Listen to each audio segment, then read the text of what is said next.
So if you guys want the Navy Federal Secure Credit Card, first you have to get an account with Navy's Federal Credit Union first.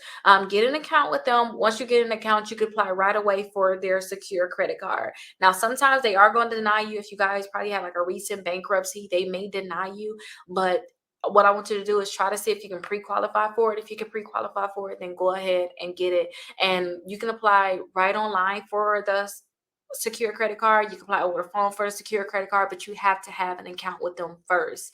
Now, let me show you that um, secure credit card.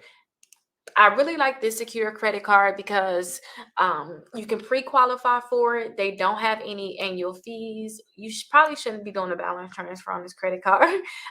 They don't have any foreign transaction fees, which is another good thing that I like. And then let's read this section here because this is the most important part.